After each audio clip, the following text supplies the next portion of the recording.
a mais um pós-créditos Classics e a maratona Harry Potter continua, né? Nós retomamos a maratona depois de uma leve parada para conseguir aí aproveitar o hype e curtir o retorno ao mundo mágico da J.K. Rowling com Animais Fantásticos de Onde Habitam. Agora que a gente já viu o filme, já curtiu, já teve o vídeo, vamos voltar a relembrar a franquia original para continuar nesse universo tão bacana que ela criou com o começo do fim. A saga começa a se encaminhar para o seu final e daqui em diante passa a ser dirigida por David Yates. E o começo do fim é o quinto filme da franquia, lançado em 2007. Meu Deus do céu, faz tempo que esse filme saiu. Eu estou falando de Harry Potter e a Ordem da Fênix. Antes de mais nada, no último vídeo da maratona, quando eu falei de Cálice de Fogo, eu falei que eu não gostava muito do filme, que eu não gostava nada do filme, na verdade, mas eu não cheguei a mencionar que eu gosto muito do livro. E eu menciono isso aqui porque em A Ordem da Fênix acontece o contrário. Eu gosto muito do filme, mas eu tenho uns probleminhas com o livro. Eu não acho o livro ruim de maneira nenhuma, muito pelo contrário, ele tem momentos espetaculares e eu acho que ele começa incrivelmente bem e termina incrivelmente bem. Mas todo o meio dele, por meio você entenda, todas as 500 páginas entre o começo e o final são difíceis de passar. O filme já é o contrário, tanto que assim, por mais que eu ache o livro meio enrolado, eu fiquei um pouquinho preocupado quando confirmaram que esse filme não só seria curto, como seria o mais curto da saga. O filme tem 2 horas e 13 de duração. Ele é o mais curto, se não me engano, de todos os filmes da franquia. Então ficou aquela questão, como a adaptação de um livro de mais 700 páginas vai funcionar em 2 horas e 13? E a resposta para essa questão é que, apesar de alguns tropeços, a coisa toda funcionou até que muito bem. Em A Ordem da Fênix, o roteirista é o Michael Goldenberg, que não tem o melhor dos currículos, mas que faz um trabalho, no geral, muito bom, muito competente. A Ordem da Fênix, com algumas falhas até graves, que eu vou falar aqui, mas no geral, muito bom. Pode-se dizer que o roteiro da Ordem da Fênix vai direto ao ponto. Eu imagino o roteirista escrevendo esse roteiro e eu só consigo imaginar que ele pegou o livro e foi fazendo assim em tópicos os pontos mais relevantes, os que ele realmente achava mais relevantes do livro e foi listando assim para fazer o filme. E aí, com base nesses tópicos, com base no resumão do livro, ele fez o filme. Porque a Ordem da Fênix é bem assim, e ela soa dessa maneira até para quem não leu o livro. Você vai ver que tudo é muito corrido, que as coisas acontecem muito rápido, que quase tudo que está no filme é muito importante. Claro que isso tem seus prós e contras. No geral, o filme ele acaba sendo muito dinâmico, mas também acaba omitindo algumas coisas muito sérias que fariam a diferença para o resto da saga. Que, aliás, é algo que eu acho que só o Chris Columbus não fez, mas o David Yates fez em todos os filmes, de omitir informações importantes que fariam diferença pro final da história. Mas na verdade o aspecto que eu mais gosto nesse roteiro não é nem o fato dele ter pegado só o que era mais importante no livro, nem nada do tipo, porque isso acaba deixando o filme meio corrido, eu vou falar disso daqui a pouco. Mas o que eu mais gosto no roteiro, o que me faz gostar mais desse filme, é o enfoque na política do mundo bruxo que é dada aqui. Existe um cuidado do Yates em mostrar o que o governo do mundo bruxo virou quando uma ameaça iminente aparece. A negação de que existe uma ameaça iminente, a incerteza das pessoas frente a isso, né? Porque tem algumas pessoas que dizem que a ameaça está ali, tem outras que dizem que não está. A forma como a mídia acaba sendo manipulada pelo governo para conseguir reverter a opinião da população e a negação dos governantes frente a essa ameaça que acaba levando ao medo, um medo que acaba levando à paranoia e uma paranoia que acaba levando ao autoritarismo. O filme todo tem esse clima de incerteza, de desconfiança, de medo constante, né? É uma das coisas que mais me faz gostar desse filme, é um dos maiores méritos dele pra mim. Além do que ele acaba acertando na mosca nisso porque torna o filme atemporal. O filme saiu em 2007, né? O David Yates ele tinha essa ideia realmente de fazer um paralelo com a realidade nessa parte política. Isso lá em 2007. E agora o filme funciona mais do que perfeitamente para várias nações. E esse grande acerto de roteiro leva a um grande acerto no elenco. Por quê? Todo esse medo e paranoia do Fudge faz ele colocar uma representante do Ministério em Hogwarts. E essa representante é outra das melhores coisas desse filme. Estamos falando de Dolores Umbridge, magistralmente interpretada por Imelda Staunton. antes da Umbridge, as pessoas mais detestáveis da franquia eram os Dursley. Mas os Dursley são até pessoas bacanas, perto da Dolores Umbridge. Ela é uma personagem odiosa, ela é construída de uma forma que é pra você sentir ódio dela a história inteira. A Imelda Staunton tá tão bem no papel que ela consegue transformar a Umbridge em uma daquelas personagens que são absolutamente terríveis, que o espectador odeia, mas que ao mesmo tempo ele quer ver mais. Ela é uma atriz fantástica e abraça essa personagem de uma maneira que, assim, pra mim é uma das melhores, se não a melhor. Acho que não a melhor, porque a gente tem Alan Rickman lá no último filme, né? Tem algumas grandes atuações ainda, mas foi sem dúvida uma das melhores atuações dessa franquia. Então ela foi uma excelente adição para a franquia, ela elevou o nível de atuações da franquia Harry Potter de uma maneira inacreditável, né? Aliás, só antes de mudar de assunto, além de ser uma daquelas vilãs que a gente não cansa de ver, por mais odiosa que ela seja, ela também é uma daquelas vilãs que deixa o espectador se levar. A gente quer ver ela se dar mal, quer ver ela pagar por tudo que ela tá fazendo. Por isso que duas cenas absolutamente maravilhosas desse filme, que fazem qualquer um bater palma quando tá assistindo, é a cena em que o Fred e o George finalmente desistem da escola, que é um momento maravilhoso do livro, que é muito bem retratado no filme.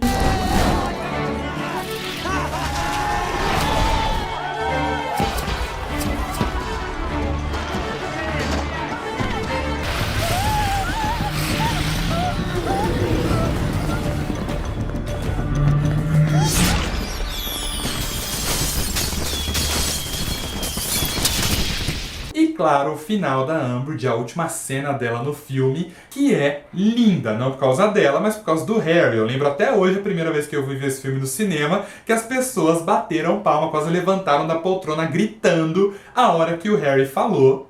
I'm sorry, Professor. I must not tell lies. What are you doing? I am Senior Undersecretary Dolores Jane.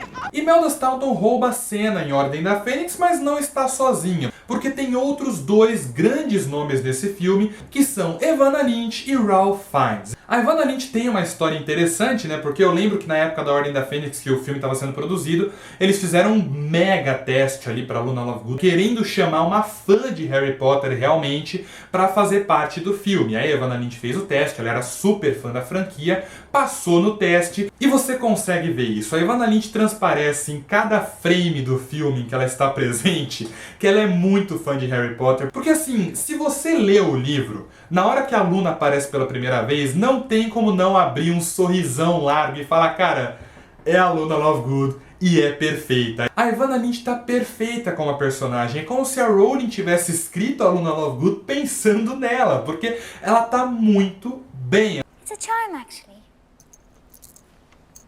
Keeps away the narvals. E o Ralph Fiennes fica excelente uma última vez como Voldemort. E vocês vão entender quando eu for fazer o vídeo ali dos últimos filmes porque que eu tô falando uma última vez. Antes disso, nesse filme ele está excelente. Ele tem mais tempo de tela do que no Cálice de Fogo, então ele tem mais tempo pra desenvolver ali o personagem que ele começou em Cálice de Fogo. Esse Voldemort assustador, ameaçador, que consegue intimidar sempre que está em cena. Pra mim, esse trio, Imelda Staunton, Evanna Lynch e Ralph Fiennes, junto ali com todo o enfoque político do roteiro, são os grandes acertos desse filme, são o que dão ali quase toda a nota pra ele. E eu tava tentando fazer uma análise só do filme, né, tentando deixar o livro de lado, mas acho que a gente pode concordar que isso já foi por água abaixo. Então, vamos seguir do jeito que tá agora? Claro que existem alguns outros pequenos aspectos ali que merecem elogios no filme, como por exemplo, o romance do Harry da Cho. Eu gosto como ele se desenvolve no filme. Assim, gostei naquelas, né? Nem existe muito um desenvolvimento de relação no filme, né? É um negócio que passa bem de raspão. Mas eu gosto do relacionamento dos dois, principalmente pela forma que ele termina, porque pra mim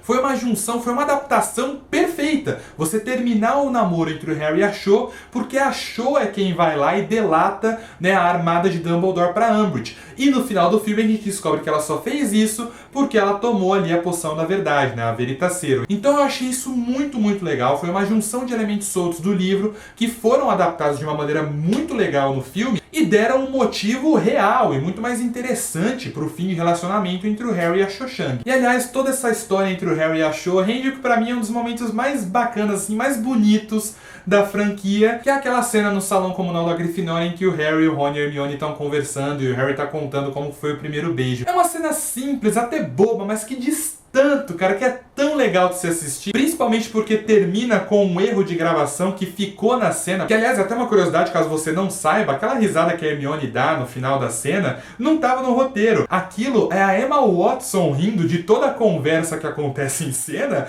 e aí o Rupert Grint e o Daniel Radcliffe começam a rir também, só que funcionou tão bem, conversou tão bem com o filme, e mostrou de uma forma tão legal, né, tão simples ali, a amizade sincera entre os três, que o David Yates manteve essa cena no filme. One person couldn't feel all that. It'd explode. Just because you've got the emotional range of a teaspoon.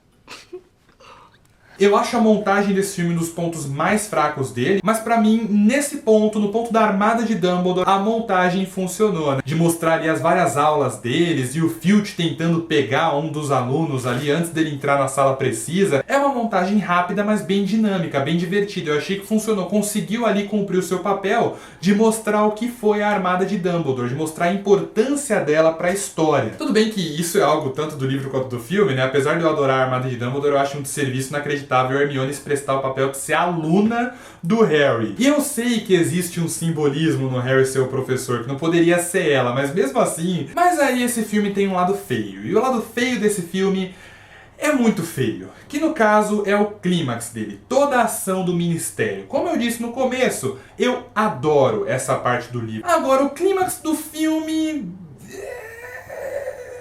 é um negócio confuso. E agora vamos pro outro lado. Eu elogiei a direção do David Yates, mas você vê, começando por esse filme, que ele é um diretor bem limitado nessas sequências de ação grandiosas. Isso é algo que se repete em todos os filmes da franquia dirigidos por ele, inclusive em Animais Fantásticos, que se você já viu o vídeo, eu falei lá no vídeo sobre isso. Então o clímax do filme é uma bagunça, uma confusão inacreditável. E assim, ok, ele se propõe a ser uma confusão. Realmente tem várias coisas acontecendo na história. Porém, a bagunça contextualizada ali na história não pode ser uma bagunça visual pro espectador. Porque se o negócio tá bagunçado, eu simplesmente deixo de prestar atenção. Eu só fico assistindo esperando ver a hora que alguma coisa vai fazer sentido. Você tem vários personagens de cada lado fazendo várias coisas ao mesmo tempo. E eu não sei quem teve a ideia brilhante de transformar a luta entre os Comensais da Morte e a Ordem da Fênix numa luta por aparatações. Porque aí vira uma orgia visual sem sentido nenhum. Poderia ser uma sequência grandiosa, muito bem feita, mas é um negócio completamente zoado. Além do que, é um momento chave da saga, que já é feito de uma forma bem ridícula no livro,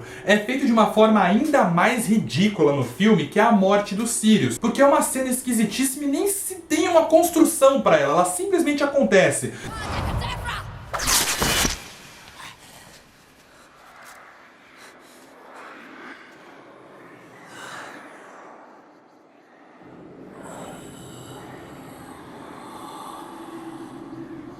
E morreu.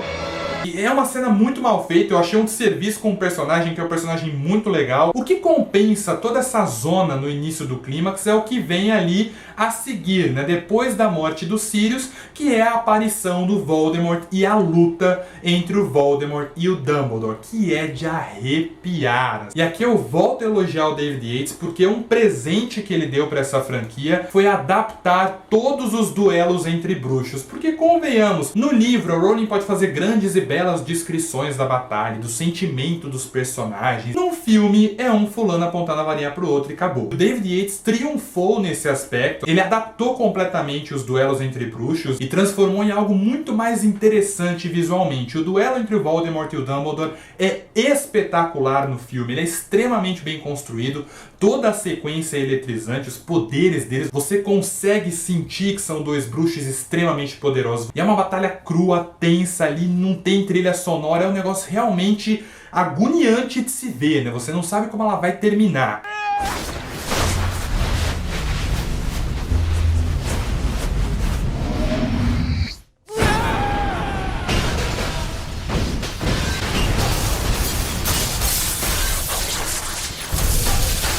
E além disso, que já é sensacional por si só, a gente tem a cena da possessão do Harry, que assim, se você lê o livro, ou se você tem alma, não tem como não se emocionar com essa série. E é um negócio que, assim, esse papo de você não tem amigos, você não tem amor, então, né, você não poderia vencer nunca e tudo mais, é algo que poderia cair tão fácil na cafonice, mas eu acho que funciona bem nesse filme. Cria uma cena extremamente bonita. O Daniel Radcliffe manda muito bem nessa cena. O Daniel Radcliffe, ele é um caso especial nessa franquia, porque ele tem momentos que ele tá muito ruim e ele tem lapsos de atuação, sabe? E esse é um daqueles lapsos de atuação dele. É uma cena muito bem construída, muito bonita, que quase compensa a zona que é o clímax, num geral.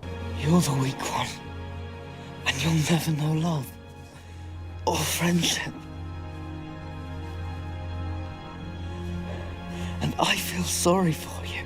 Agora, um erro que é imperdoável nesse filme, e que é algo, inclusive, que acompanha o Yates também em todos os filmes dele, é a omissão ou relaxo com informações importantes. Os filmes, a partir de agora, começam a pavimentar o caminho para o fim da saga. Então, eles trazem informações importantes para desenhar o que vai ser o grande embate final entre o Harry e o Voldemort. E nesse filme a gente tem a profecia, que é talvez a informação mais importante da história da série até então. Reitero, é a informação mais importante da história da série, porque é o que define o que vai ser o final da saga, né? É o que deixa definido que a sobrevivência do Harry ali no ataque do Voldemort, a queda do Voldemort, o retorno dele e o final da saga, o embate entre os dois, já era algo premeditado, foi algo profetizado pela Trelawney, que aliás é o motivo dela ter sido contratada como professora de adivinhação. É uma informação essencial para a saga inteira, é o que dá sentido para toda a história, é o que dá sentido para a relação entre o Harry e o Voldemort, que é muito explorada nesse filme também. Então é um pedaço crucial da mitologia de Harry Potter que é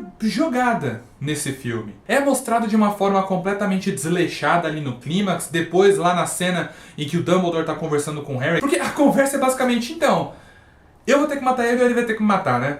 É isso aí. Beleza então, valeu, até mais, hein? Assim, vamos fazer o negócio direito, é algo que merece um momento mais importante, mais marcante, então vamos fazer o diálogo legal. No fim das contas, Harry Potter e a Ordem da Fênix é um filme que tem seus tropeços, tem problemas principalmente na montagem e na forma em que o David Yates dirige ali as cenas de ação, mas no geral consegue ser um filme muito competente. Isso principalmente graças a toda a parte política que o roteiro do Michael Goldenberg explora, algumas adaptações que foram muito bem-vindas, que funcionaram muito melhor no cinema, além, é claro, dos fantásticos trabalhos do Ralph Fiennes como Voldemort, da Evanna Lynch como a Luna e principalmente da Imelda Staunton como a Umbridge, que eleva ao nível de todo o elenco sempre que aparece em cena. É um filme que tem os seus tropeços, mas que consegue pegar um livro que é bem enroladinho e transforma ele num filme coeso. Às vezes tão coeso que acaba ficando atropelado, mas no geral bem coeso. Enfim, Harry Potter e a Ordem da Fênix vale uma nota 7,5.